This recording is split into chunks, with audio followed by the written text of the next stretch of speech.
안녕하세요. 다시 찾아와 주신 여러분을 환영합니다. 서울 아파트 평균값이 5년 만에 6억에서 12.6억으로 2배 넘게 폭등했던 그 시기, 그 정부 책임자 가운데 단 한 명이라도 국민 앞에서 명백하게 사과한 적 보신 분 계십니까? 저는 아직 본 적이 없습니다. 수석 비서관 이상부터 총리까지 단 한 명도 없어요. 본인도 없었고 측근도 없었고 주무장관도 없었습니다. 5년 동안 23번 부동산 대책 내놓고 23번 다 졌는데 누구 하나 미안하다는 말 하는 사람이 없었던 그 정부, 우리가 알고 있는 그 정부입니다. 그 사이에 무슨 일이 벌어졌냐면요. 서울에서 임기 초 6억 이하였던 아파트 비율이 62.68%였는데 4년 만에 14.93%까지 떨어졌습니다. 6억 이하 아파트가 사실상 사라진 거예요. 그 결과 시골에서 올라온 노동자, 그냥 평범한 도시 봉급생활자들은 영원히 집을 못 사는 운명에 놓였습니다. 반대로 송파에 부모 있고 서울에 태어났다는 이유 하나만으로 자동으로 부자가 된 사람들이 한 세대를 통째로 갈라놨어요. 근데 이상한 게 하나 있습니다. 정작 같은 진보 진영 안에서도 이 얘기는 잘 안 나옵니다. 보수 매체는 거 봐. 진보 정부가 그렇다는 헤드라인만 뽑고 끝내요.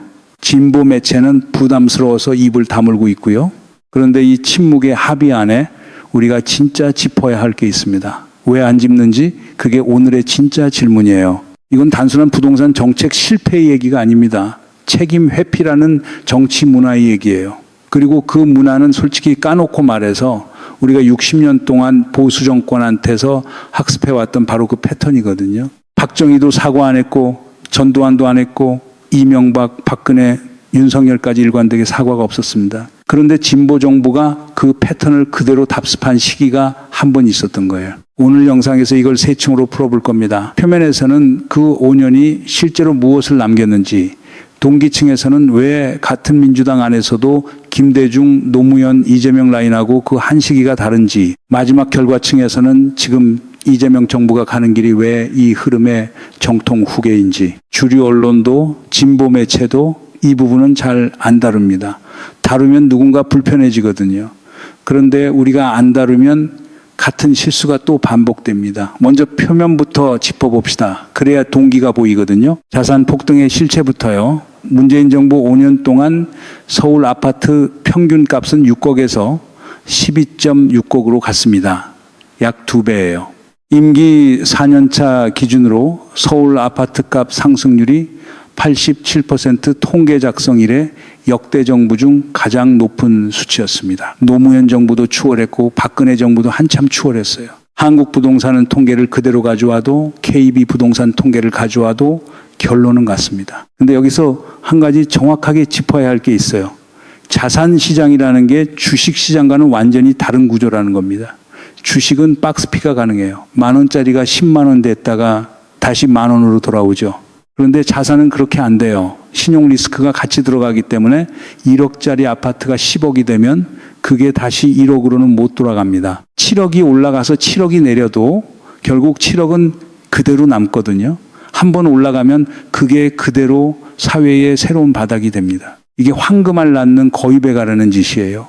단기로 자산 시장이 부풀어 오르는 걸 시그널로 받고 즐기고 있다가 장기 구조를 통째로 박살낸 겁니다. 그러면 누가 거지가 됐냐? 시골에서 올라온 평범한 노동자들이요. 그냥 직장 다니면서 월급 모아서 집 살려고 했던 보통 봉급생활자들이요. 그 사람들이 5년 만에 영원히 집 못 사는 계급으로 떨어졌습니다. 반대로 송파에 부모 있는 사람, 서울에 태어났다는 이유 하나만으로 자동으로 자산가가 된 사람들이 한 세대를 통째로 갈라놨어요. 노동의 의미가 무너진 5년이었습니다. 특히 30대가 박살났어요. 한국 부동산원 통계 보시면 그 시기 서울 아파트 매매에서 30대가 30% 후반대로 압도적 1위였습니다. 40대보다 10% 격차로 더 많이 샀어요. 왜 30대가 그렇게 미친 듯이 샀냐? 지금 안 사면 평생 못 살 것 같으니까 영혼까지 끌어모은다는 영끌이라는 신조어가 그때 나왔어요. 부모, 돈, 본인 적금, 신용대출, 마이너스 통장 영혼까지 다 끌어모아서 6억 아파트 사놓고 그게 10억이 되면은 잠시 부자가 된 것 같은데 금리 올라가면은 그게 다 지옥의 청구서로 돌아오는 구조거든요. 30대 한 세대 전체가 그 청구서를 지금도 갖고 있습니다. 그런데 그 5년 책임자 중에 이 30대들한테 미안하다는 말 한 사람 단 한 명도 없었어요. 더불어민주당 강령 1호가 뭡니까? 민주당은 중산층과 서민의 정당이라고 명시되어 있어요. 이게 강령 1호입니다. 그런데 그 5년의 결과만 보면 강령에서 그 문장을 빼야 되는 거 아닌가 싶을 정도예요. 헛발질도 이런 헛발질이 없습니다. 23번 부동산 대책 내놓고 23번 다 졌어요. 그리고 가장 중요한 부분입니다. 그 정부 책임자 중에 누구 한 명도, 단 한 명도 명백하게 국민 앞에서 사과한 적이 없습니다. 수석 비서관 이상부터 주무장관, 부총리, 총리까지 그리고 본인도 5년 동안 23번 다 졌는데 단 한 번도 이거 임금님 귀가 당나귀 귀였다는 얘기랑 똑같아요. 결국 다 알고 있는 사실인데 입을 다물고 있으면 그 침묵 자체가 더 무거워지거든요. 5년 침묵의 무게가 지금까지도 한국 사회에 그대로 남아 있습니다. 부동산만 그런 게 아니에요. 한일 위안부 합의 문제도 똑같아요. 2015년 박근혜 정부 합의를 갈라치기로 강하게 비판했던 게 그 정부였습니다. 그런데 정작 본인 5년 임기 동안 그 매듭을 못 졌어요. 2021년까지 끌고 가다가 결국 후임 정부로 그냥 넘겨버렸습니다. 박근혜 정부 합의 비판할 때 들이댔던 그 기준을 본인 임기에는 왜 적용 안 했는지 이 부분 짚는 사람도 없어요.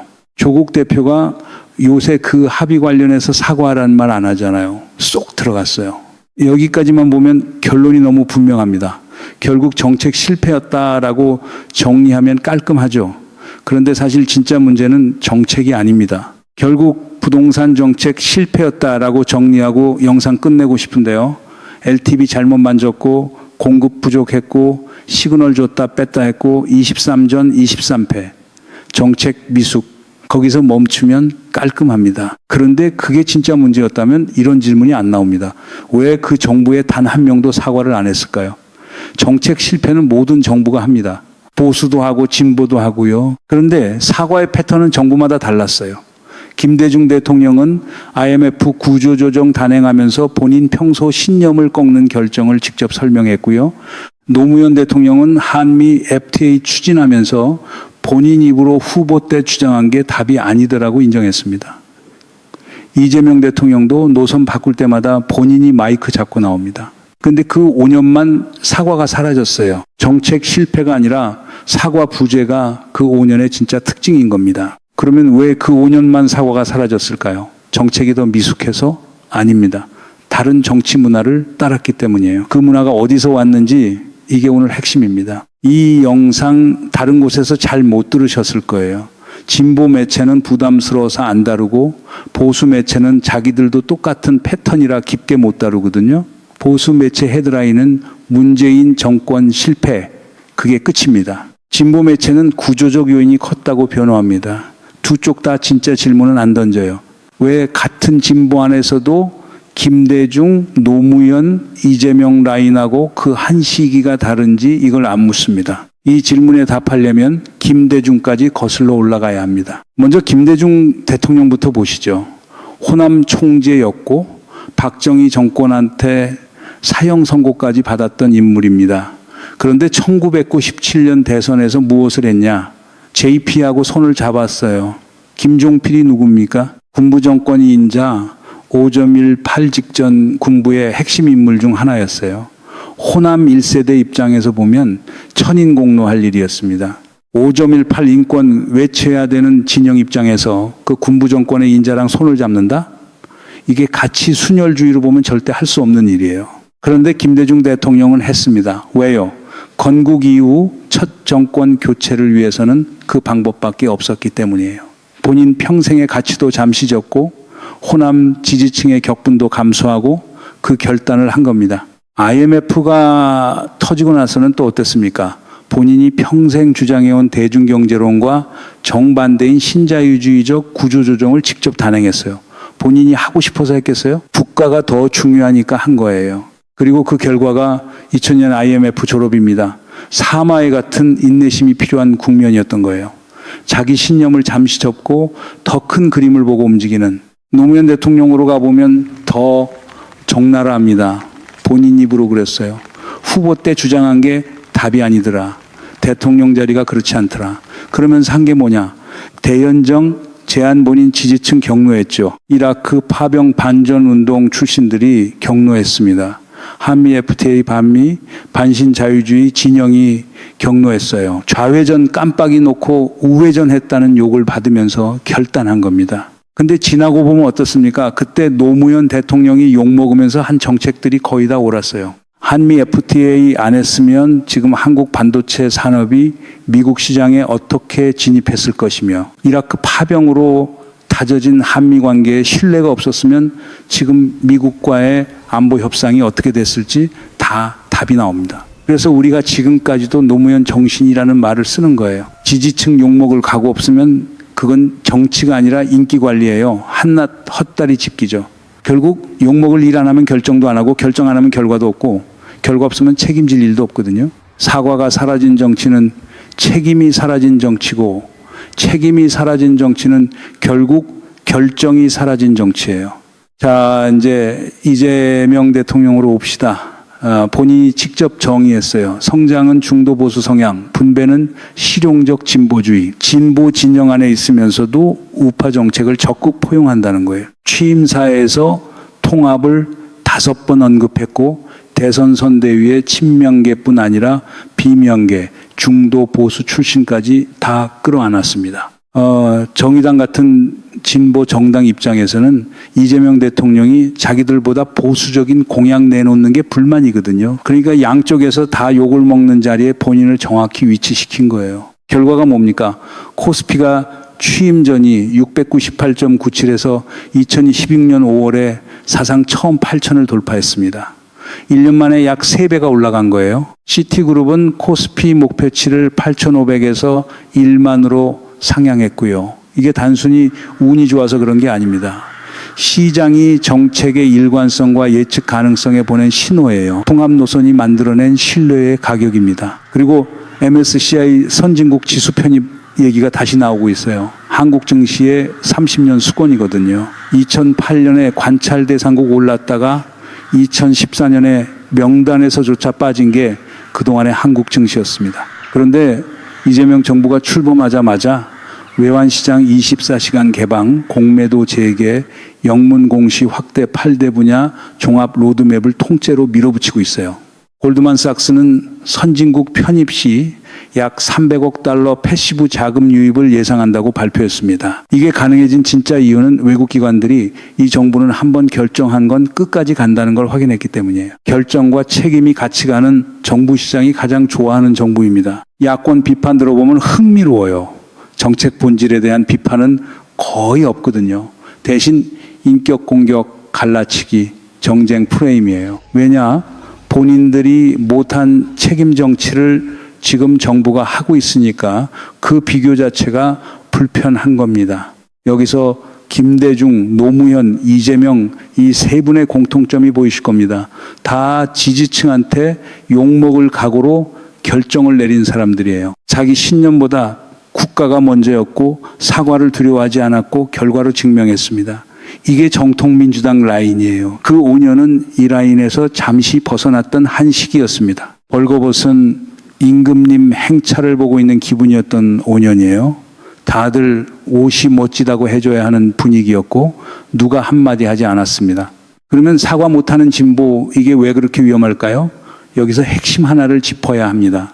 사과는 약한 정치인의 행위가 아닙니다. 강한 정치의 증명이에요. 사과 안 하는 정치는 결국 책임 못 지는 정치고, 책임 못 지는 정치는 한국 보수가 60년간 정착시킨 그 패턴이거든요. 한번 보세요. 박정희 사과 없었습니다. 전두환 5.1 8끝까지 부인했어요. 이명박 4대 강도 BBK도 사과 없었습니다. 박근혜 국정농단 의혹까지도 사과 없었어요. 윤석열 12.3 비상계엄 사태까지도 사과는 없었습니다.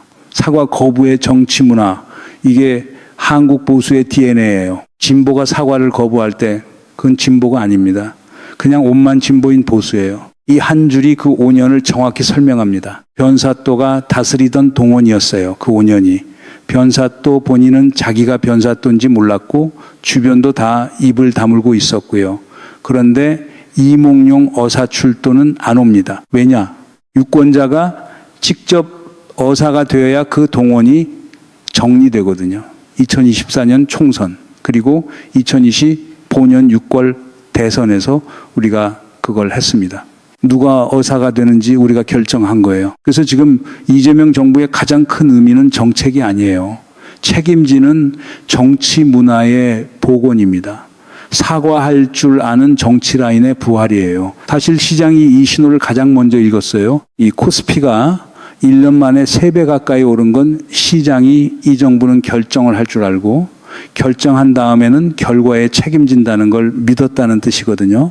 그러면 지금 이재명 정부가 가는 길은 정확히 어디로 향하고 있을까요? 이게 마지막 층입니다. 이재명 정부 실용주의의 진짜 의미부터 풀어보겠습니다.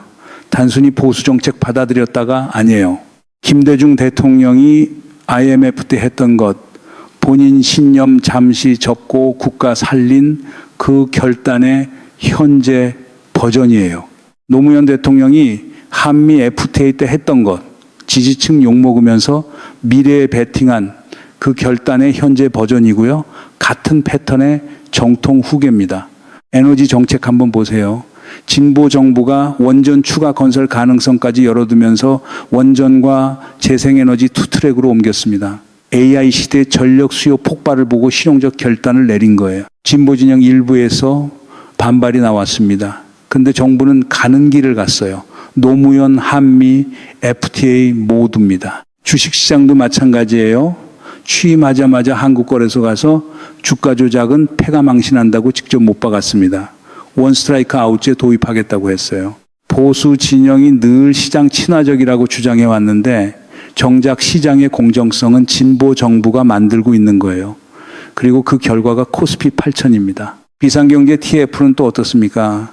취임 1호 지시로 만들어진 TF예요. 기재부, 산업부, 국토부, 금융위, 핵심 부처들이 한자리에 모여서 민생 경제만 보고 움직입니다. 그 5년 동안 자산 폭등 방치하면서 책임 회피하던 부처 운영 방식하고는 완전히 다른 거예요. 흥부박이라 좋은 게 나오는 게 아닙니다. 박 주인이 누구냐가 다른 겁니다. 야권이 정책 본질을 못 가는 진짜 이유가 여기 있어요. 이 정부가 보수가 자기 영역이라 믿었던 실용 경제 영역까지 다 차지하고 있거든요. 보수가 60년 동안 만들어 놓은 진보는 무능하다는 프레임이 통째로 깨지고 있습니다. 이 비판 프레임이 굳어지면 누가 이득 보는지 그 질문 하나만 따라가도 그림이 정리돼요. 그 5년 자산 폭등으로 부자가 된 강남 자산가들, 그 라인이 정치적으로 어느 쪽에 줄 서 있는지 다들 아시잖아요. 자기 발에 자기가 걸린 격입니다. 본인들이 키운 자산시장의 수혜자들이 본인들 정치 자산이 됐어야 하는데 결과적으로는 그게 다 약점이 됐어요. 여기까지 오면은 첫 질문이 다시 떠오릅니다. 처음에 물었습니다. 서울 아파트 평균값이 6억에서 12.6억으로 2배 폭등한 그 5년 누구 한 명이라도 사과한 적 있느냐고. 답은 없었어요. 단 한 명도 없었습니다. 그런데 그 사이에 사과한 사람들이 따로 있었어요. 김대중 대통령은 IMF 때 본인 평생 신념을 꺾으면서 직접 설명했고요. 노무현 대통령은 좌회전 깜빡이 우회전한다는 욕을 받으면서 본인이 마이크 잡고 나왔습니다. 이재명 대통령은 노선 바꿀 때마다 본인이 직접 설명해요. 세로를 반 사람들이 다음 정부를 만들었고 사과 안 한 사람은 책임을 흩어버렸습니다. 이게 정통민주당 라인의 가장 깊은 의미예요. 김대중, 노무현, 이재명 책임지는 정치 문화입니다. 그 5년은 이 라인에서 잠시 벗어났던 한 시기였어요. 그 시기를 정직하게 인정하는 것. 이게 자정 능력 있는 진보의 증명입니다. 보수는 60년 동안 못한 자정을 진보는 한 세대 안에서 합니다. 이게 우리가 보수보다 강한 진짜 이유예요. 이 얘기 어디서도 잘 안 합니다. 진보 매체는 부담스러워서 안 하고 보수 매체는 본인들 패턴이 너무 닮아서 정직하게 못 다루고요. 그런데 우리는 이 얘기를 해야 합니다. 안 하면 같은 실수가 또 반복되거든요. 그래서 마지막 질문이 남습니다. 만약에요, 이재명 정부가 시간이 지나면서 책임지는 정치 문화를 놓치기 시작하면 어떻게 될까요? 김대중 라인이 한번 끊겼고 노무현 라인이 잠시 끊겼다가 이어졌고 이재명 정부에서 또 끊기면 그때 더불어민주당은 무엇이 됩니까? 그건 단순한 정책 실패보다 훨씬 위험한 정체성 위기예요. 그래서 지금 이 시기가 중요합니다. 잘하는 정부 응원하는 시기로만 보면 안 돼요. 유권자가 직접 마지막 감시자 역할을 해야 하는 시기입니다. 잘하는 건 잘한다고 평가하고 못한 건 정직하게 짚고 그래야 이 라인이 끊기지 않거든요. 양치기 소년 얘기 핵심은 늑대가 진짜 있었느냐가 아니에요. 외친 사람이 누구냐의 문제죠. 사과할 줄 아는 정치인의 외침을 마을 사람들은 듣습니다. 사과 안 하는 정치인은 결국 혼자 양 옆에 서게 돼요. 이게 정치의 가장 단순한 진실인데 가장 어려운 진실이기도 합니다. 이재명 정부가 김대중 노무현 라인을 끝까지 지킬 수 있을지, 우리 진보 정치가 60년 보수의 사과 거부 문화를 정말로 끊어낼 수 있을지 이 흐름을 같이 추적해보고 싶으신 분들은 구독 부탁드립니다. 좋아요와 알림 설정까지 해주시면 다음 국면 놓치지 않고 같이 보실 수 있습니다.